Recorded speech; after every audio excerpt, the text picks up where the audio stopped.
Juan Hernandez had been driving big rigs long enough to know every creak, rattle, and hum his truck made.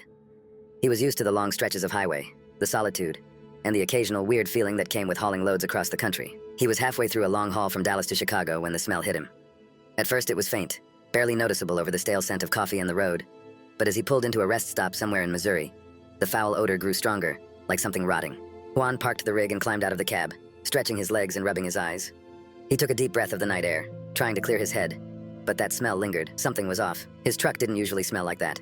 Even the fish he eats while he's having lunch never smells that bad. He hesitated for a moment, staring at the trailer. It was a standard load, just another shipment of hardware, nothing that should smell at all. The odor. It churned his stomach. Grabbing his flashlight, Juan made his way to the back of the trailer, his boots crunching against the gravel. He unlocked the doors and swung them open. The cargo was packed in tight, just as it should be. But the smell was overpowering now, sour and thick. He shined his flashlight over the boxes and pallets until his beam caught something odd.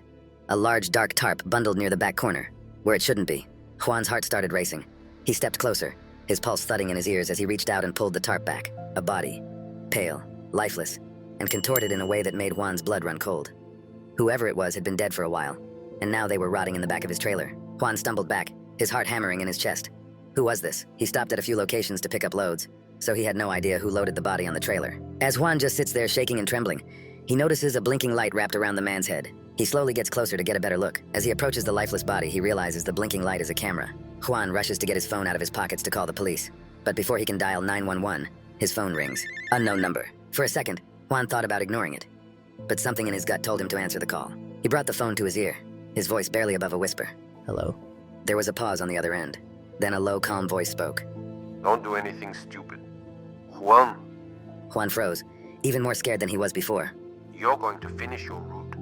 Deliver the trailer as planned. No stops, no detours, and definitely no cops. If you don't, we'll make sure you end up just like the guy in the back. Juan's stomach twisted and felt sicker than ever. He was lost and confused and didn't know what to say or what to do. If you don't go to the location, there will be consequences. You'll disappear, Juan, just like him. No one will even notice you're gone. And one more thing. Smile for the camera. The line went dead. Juan stood there, phone still pressed to his ear, staring into the dark emptiness of the rest stop. His mind raced. He could go to the cops, tell them everything. But what if the voice wasn't bluffing? What if whoever was watching him meant what he said? He climbed back into the cab, hands trembling as he started the engine. As the truck rumbled to life, the foul odor still clinging to the air, Juan stared straight ahead. He was scared for his life. He thought about his family back home. It would do them no good if he was dead. He had no choice but to deliver the body. Juan drove through the night, his hands gripping the wheel so tightly his knuckles turned white. The body in the back of the trailer was all he could think about. The stench, the cold, lifeless eyes. The sun was just starting to rise when he reached the drop-off location. It wasn't some warehouse or a freight yard like his usual deliveries. Instead, it was a rundown building in the middle of an industrial area, far from the bustling roads of downtown Chicago. The place looked abandoned, windows boarded up, graffiti scrawled across the walls. A lone figure stood near a side entrance, shrouded in shadow, waiting. Juan's heart pounded as he backed the trailer into position. The figure didn't approach or say anything. They just stood there watching him. Once the truck was in place, he cut the engine, wiped his sweaty palms on his jeans, and jumped out. He walked around to the back of the trailer, unlocking the doors and swinging them open.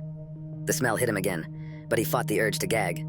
The body was still there, wrapped in the tarp, exactly where he'd left it. The figure approached, their steps slow and deliberate. Juan couldn't make out much detail, but they had an air of control, like they knew the situation inside and out. Without a word, they glanced at Juan, then nodded toward the trailer. That was his cue. Juan stepped back, leaving the doors open. Whatever was going to happen next, he didn't want any part of it. He backed away slowly, then turned and rushed to his cab, his heart hammering as he climbed back into the driver's seat. He started the truck and peeled out of the lot, gravel crunching beneath the tires as he tore down the street. His hands shook as he merged back onto the highway, trying to focus on the road ahead, trying to forget what he'd just done. He drove for what felt like hours, his mind racing as the landscape blurred by. The farther he got from the drop-off, the more his nerves began to settle, but the weight in his chest didn't lift. What had he gotten involved in? Who were these people? And what did they want with him? As he approached the next stretch of highway, his phone buzzed. He glanced at it, hesitating. Unknown numbers hadn't exactly been a good thing for him lately, but this time, it wasn't a call. It was a notification, his bank app. With a shaky hand, Juan opened it. His heart nearly stopped when he saw the message. $10,000 deposited into your account. He stared at the screen, disbelieving. $10,000. It had to be from them. The people behind the voice. The ones who had stuffed a body in his trailer and made him deliver it. This was his payment. His phone started to ring. This time it was the unknown caller. He picked it up without saying a word. See, that wasn't so hard, was it? You gained a little bit of money out of it too.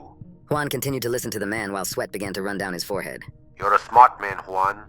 I know you won't tell anybody about our little secret. We will keep in touch. The line clicked, and the call ended. Juan stared at the phone, his heart pounding in his chest. He was in deep now, way too deep. They were watching him. He didn't know how, but somehow they had eyes on him. Every mile he drove, every move he made, they'd be there. He had no idea how he'd gotten mixed up in this mess, but now there was no getting out. Whoever they were, they owned him.